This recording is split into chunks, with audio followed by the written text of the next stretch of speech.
Hi everyone, welcome back to a diary of a first-time property developer. My name's Stephen Knowles. It's been quite a while since I've done one of these videos. I'm going to take you round our building in Edenbridge, which started off as an office building and is now 7 residential units.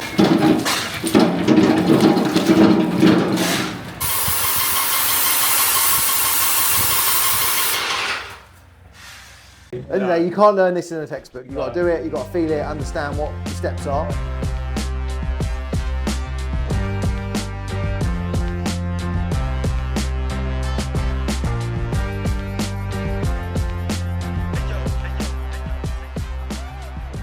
I'm going to start at the outside, and as you can see, not too much has changed, and that's because we use the class MA, which means we can't really make external changes. We have used some limestone to make the outside a little bit nicer. We did a lot of trenching, and where we reinstated the trenches with concrete, we then had a mix of tarmac and concrete, which wasn't ideal. As you can see, we've gone for a proper commercial entrance door, and we have got a keypad entry system.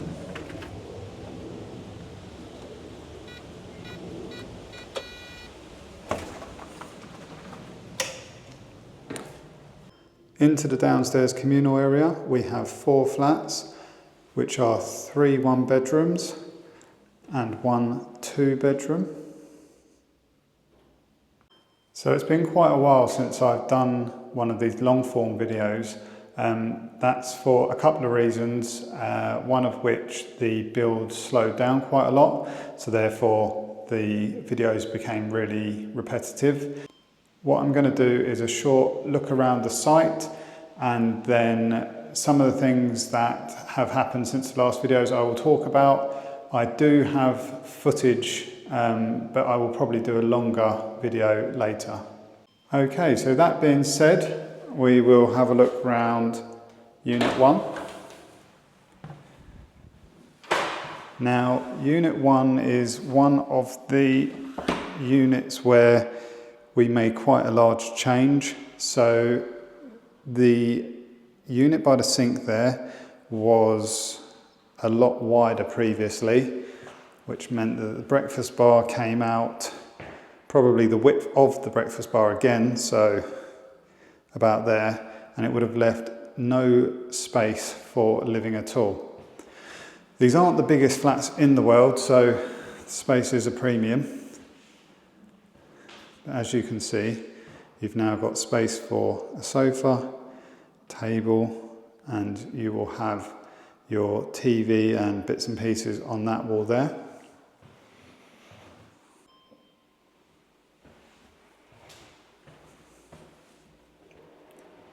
Okay, quite pleased with how the bathrooms have been finished.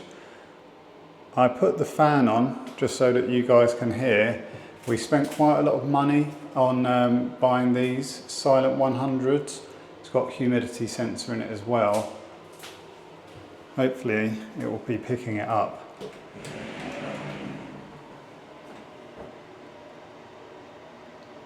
It sounds really quiet, and the reason we went for a bit more of a high-end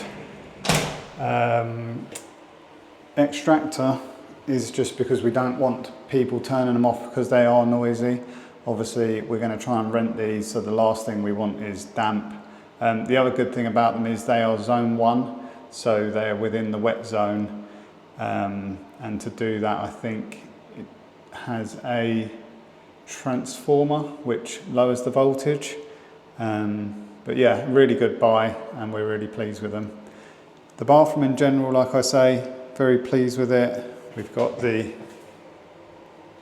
mirror with the light, you know, nice tiling, towel rail. So we did try our best with those.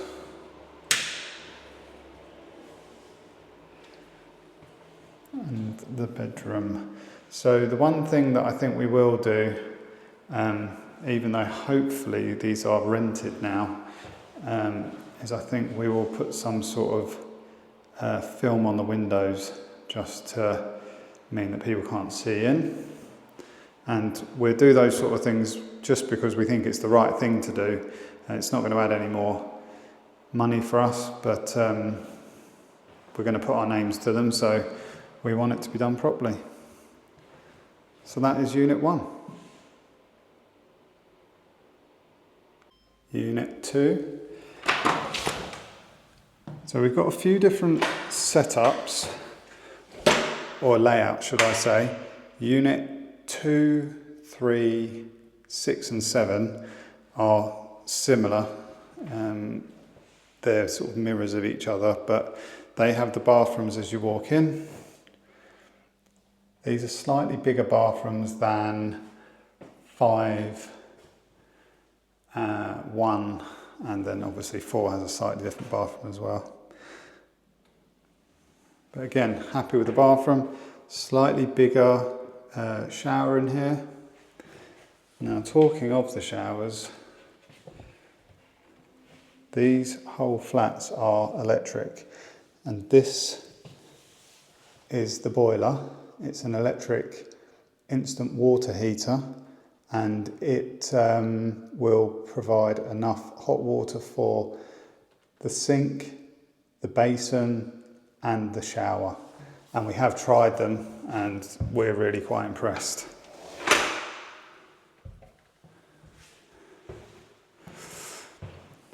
You then come into the living kitchen area. This is what I mean, they're slightly different layouts. So these have got the L-shaped kitchen, whereas Unit 1 had the U-shape. I think the U-shape is nice. Whether it would have worked in this kitchen, I'm not too sure. But I think the L works nicely here. Also, Unit 1 had the downdraft extraction for the hob. This has got a more standard extractor. Fire door for the bedroom. Quite a nice sized bedroom. We had to replace these windows so that we could have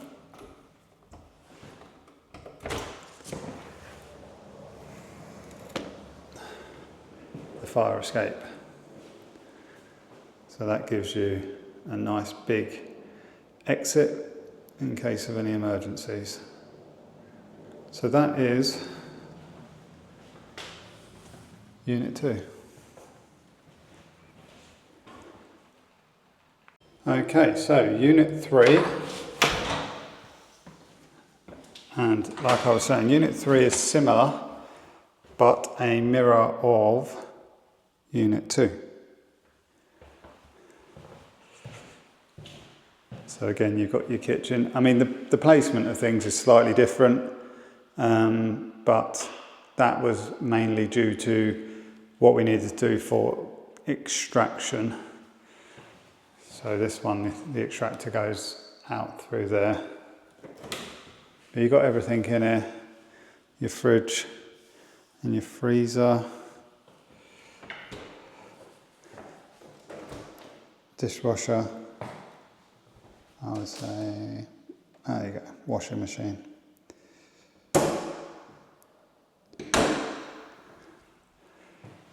Again, we've got some new windows.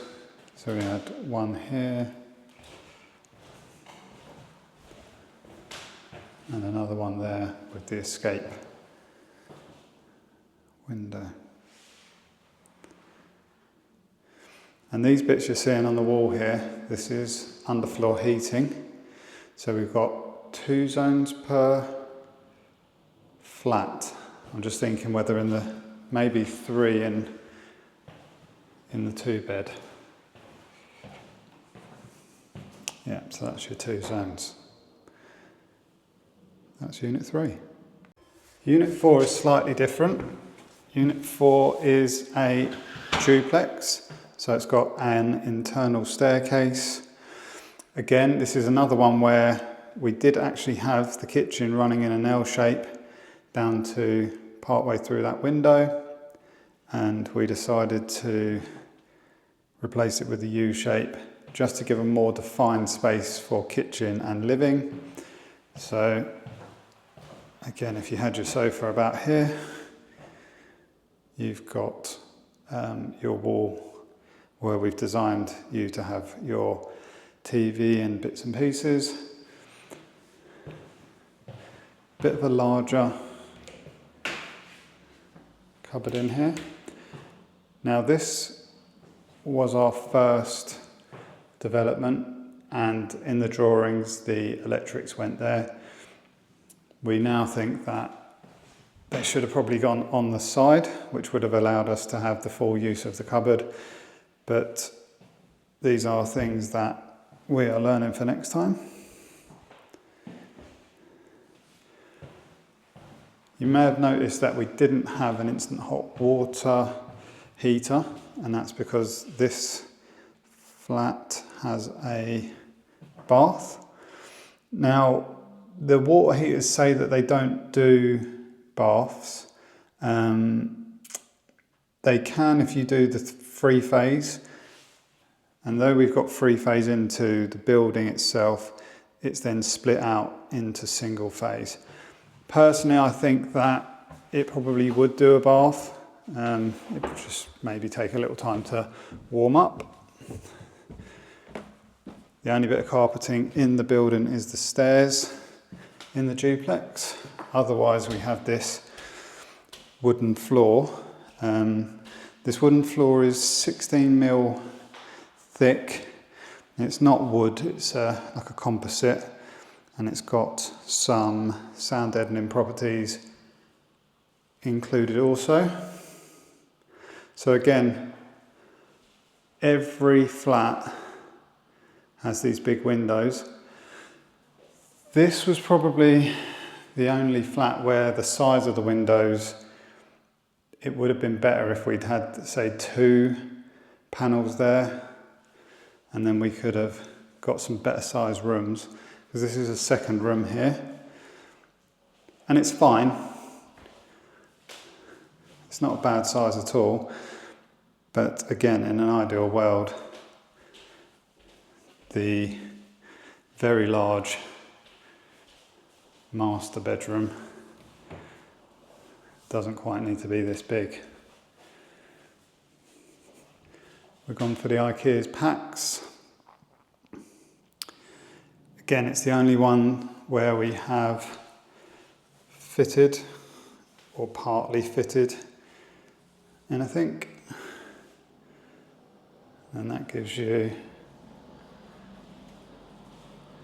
a sort of airing cupboard, because we have the water cylinder there.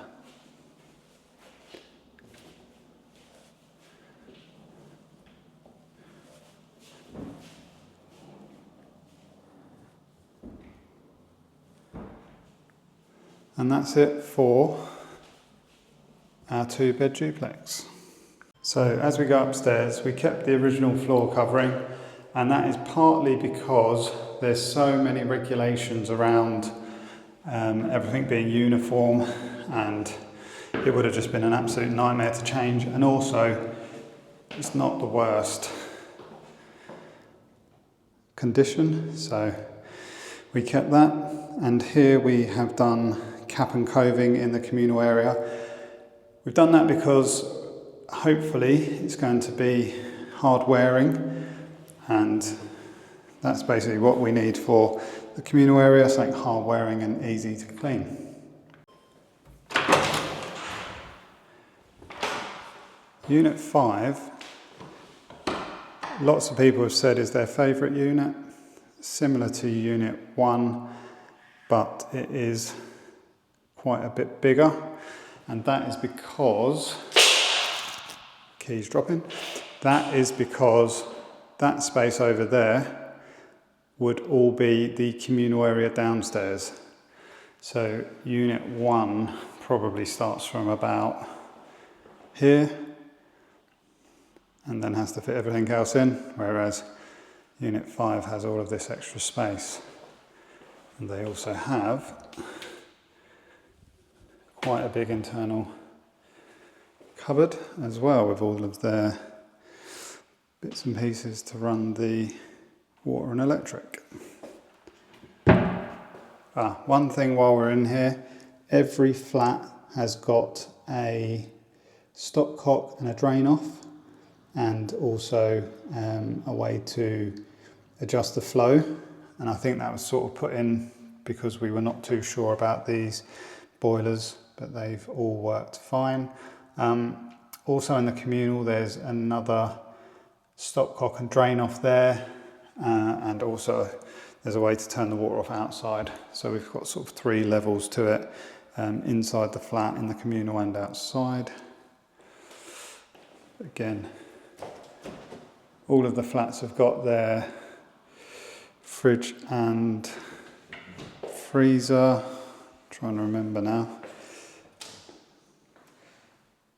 Washing machine, dishwasher. I think we've gone for the smaller dishwasher in all of the flats. Those are the keys that dropped. So again, as with flat 1, this is your living space, which is quite nice for a 1-bedroom. And that is where we would envisage everyone would have their telly. What we have done is, this is the dividing wall here, and that continues behind. So that does your fire and your sound. This is literally just a separating wall so that anything that goes onto this wall here isn't penetrating for sound or fire regs. And to be honest, that's probably done us quite well. So we had I think they call it robustness, the sound testing, and we passed that. And it was above. It was quite a bit above what it needed to be. Bathroom here is similar to Unit 1 downstairs. I think it's might be slightly wider, or the door is slightly wider. I don't know if you noticed. I think downstairs the door opens outwards. I think it's just because the frame was put in slightly to the left compared with this one. But again, similar bedroom to Unit 1 as well. I think where everything is, so we've got dual light switches, so you can turn your light off from there. And I think that if you were to have your wardrobe, it would go on that wall at the end. So that is Unit 5. I might have some footage of it on an evening, and it does look very nice. So number 6, second to last. We're going back into the layout from flats 2 and 3 now, with the bathroom directly in front of the door and the similar kitchen setup. One thing that is different here is we put a sort of breakfast bar come workstation. Does it work in terms of looks? Not sure. In practicality, I think it is good, especially if you were to be working from home. It will give you somewhere to work in a bit of dead space. Imagine that you would have your sofa this sort of side, so you're going to have a plug socket if you had charge your phone, bits and pieces, and then TV on there. Slightly higher windows because we're now on the back of the building. But this is a nice room for a bedroom. Got your dual aspect with the 2 lots of windows. Again, fire escape window. This was one of my favourite flats whilst it was being built. It's similar to the next one that I'll show you, but it's more squared off, which I quite liked. I think it gives you a lot of usable space, which is good.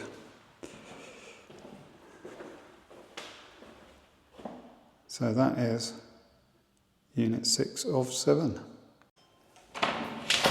Last but not least, inside,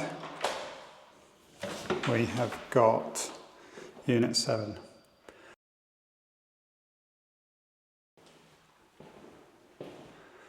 So you'll notice the breakfast bar again upstairs,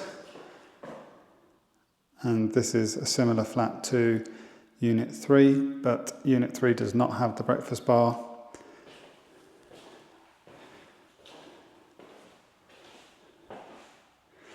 If you see what I mean, this is not quite as square. I think it's slightly wider, but less square. And this is just to do with getting the right sizes for the planning permission. So obviously they have to all meet minimum space standards.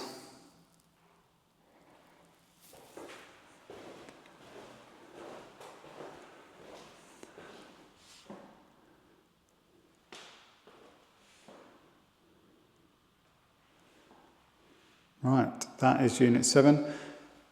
Let's go and have a quick look outside. So starting from the front, we have our new door. When we first had Southern House, these were double doors, and like I say, we can't make external changes, so we had to keep the doorway the same.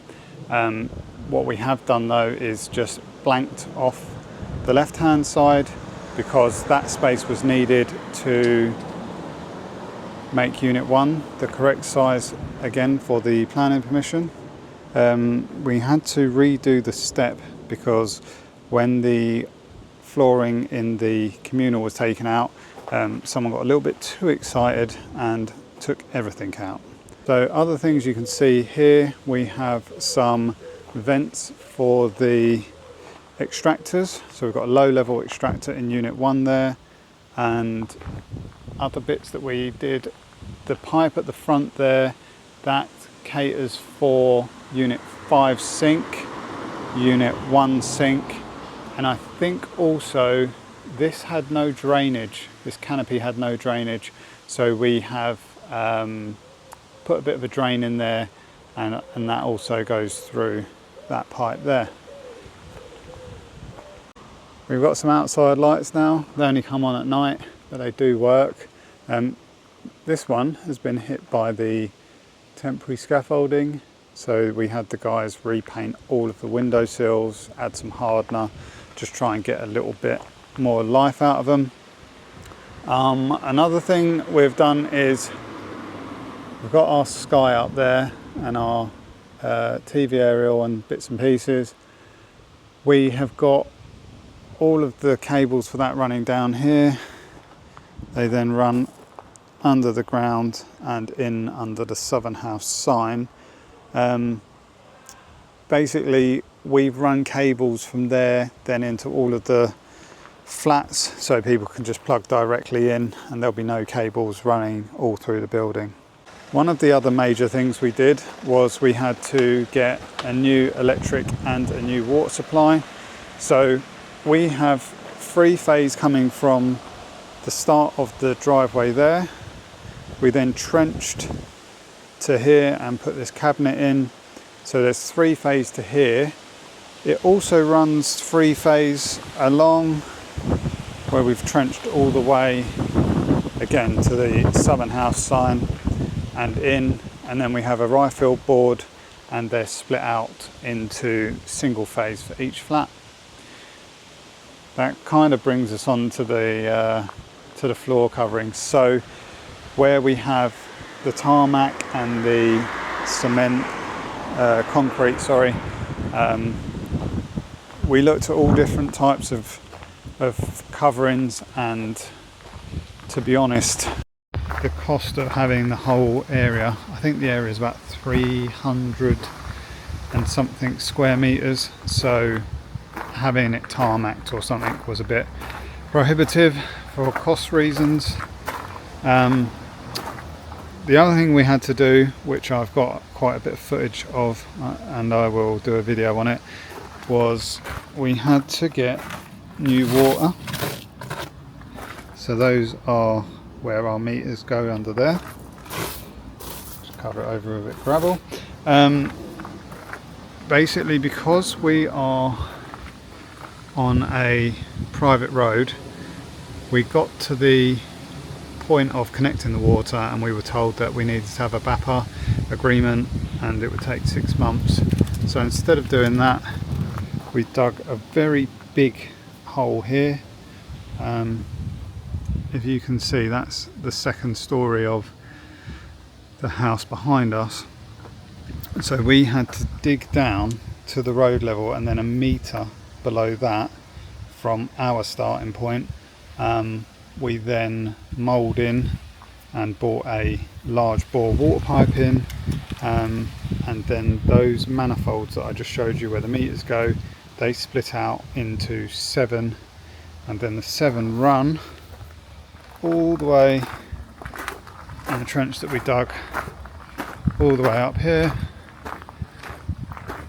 We then had to reopen the electric trench, and we went back in again under the southern house into the communal cupboard, and that's where all of our stopcocks and drain offs are that I told you about earlier. Right everyone, thanks for coming on the tour with me today. This is a diary of a first time property developer, but we have now secured a new project in Sevenoaks, which is not too far from us in Kent here. And I think I will carry on with these videos. Hopefully people have learnt something. I'm not really here to try and teach anyone. I think there's enough people online doing that, but if you can watch what we're doing and maybe learn from the mistakes that we make, then that is great. If you wanted to contact me, then just leave a comment. One thing I think that we are learning from this is that over time you probably need quite a bit of money to be putting into these things. Currently we do work with some investors. If that would be of any interest to anyone, then of course reach out to me. I understand that being first time developers, that is part of the reason that I decided to do these videos, because you'll be able to see how we progress over time and the fact that we are getting these projects and turning them round. And so I would be interested in speaking to anyone that is doing development or is a property investor already.